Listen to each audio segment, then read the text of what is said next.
Malgudi Days by R.K. Narayan. Wife's Holiday.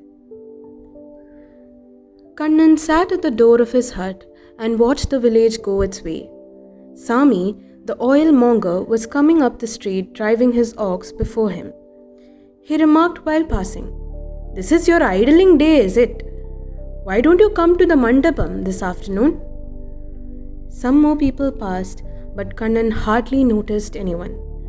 The oilmonger's word had thrown him into a dream. The mandapam was an ancient pillared structure with all its masonry cracking and crumbling down on the tank bund. It served as a clubhouse for Kannan and his friends, who gathered there on an afternoon and pursued the game of dice with considerable intensity and fury. Kannan loved not only the game, but also the muddy smell of the place, the sky seen through the cracking arches, and the far-off hillocks. He hummed a little tune to himself at the thought of the mandapam. He knew people would call him an idler for sitting there at his door and sunning himself. But he didn't care. He would not go to work. There was no one to goad him out of the house, his wife being still away. It was with a quiet joy that he put her into a bullock cart and saw her off a few days ago. He hoped her parents would insist on her staying on at least 10 days more, though it meant a wrench for him to be parted from his little son. But Kannan accepted it as an inevitable price to pay for his wife's absence.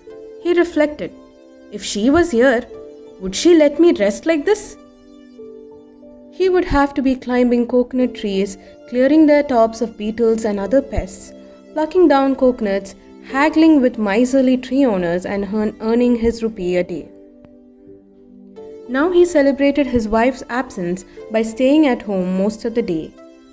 But the worst of it was that he had not a quarter of an anna anywhere about him, and he wouldn't see a coin unless he climbed some trees for it today.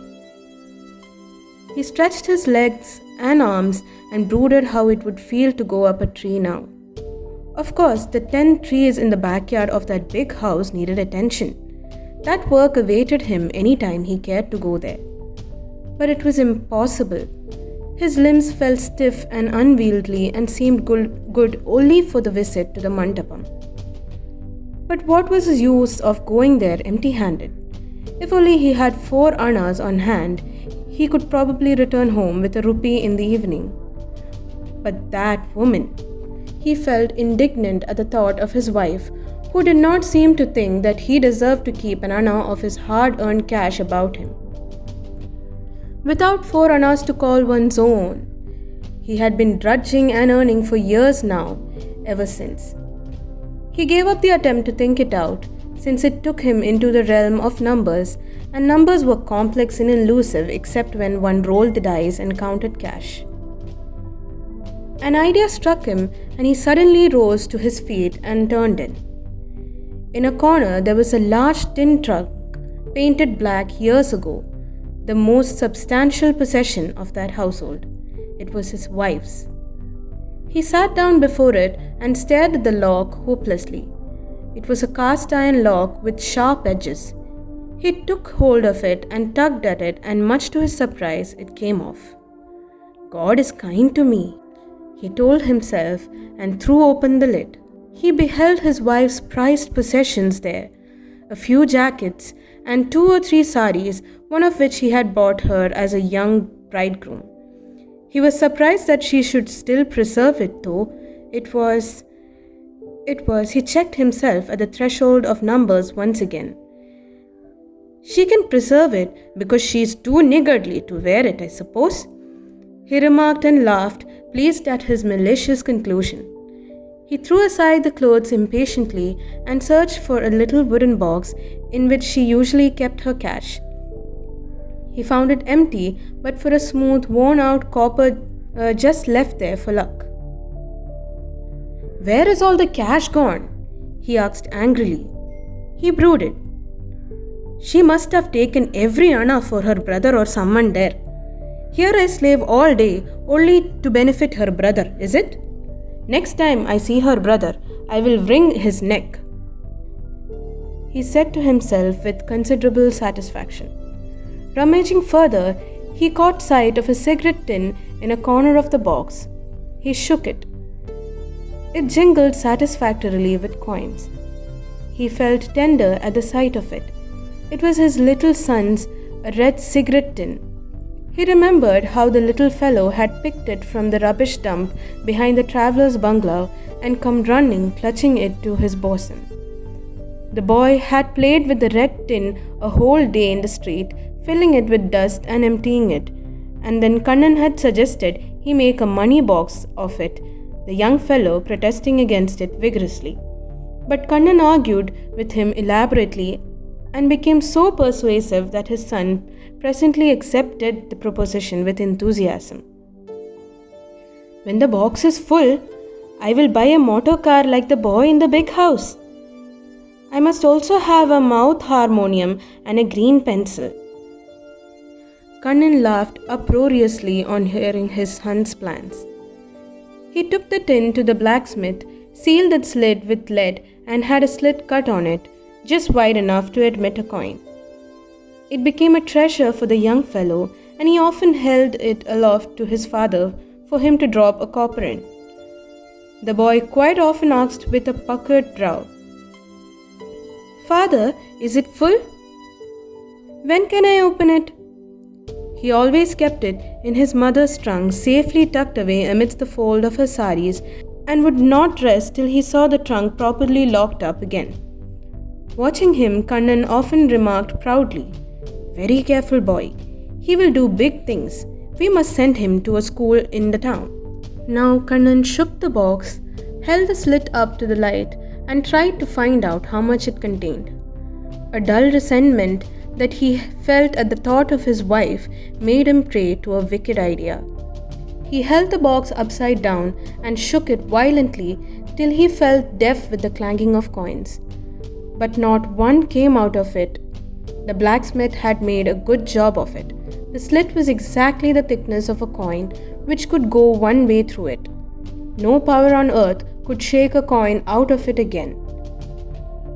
After a while, Kannan paused to ask himself, "Am I right in taking my youngster's money?" "Why not?" whispered a voice within seductively. "Son and father are the same. Moreover, you're going to double or treble the amount, and then you can put it all back into the box. That way, it was really a benefit you are conferring on the son by opening this little box." That settled it.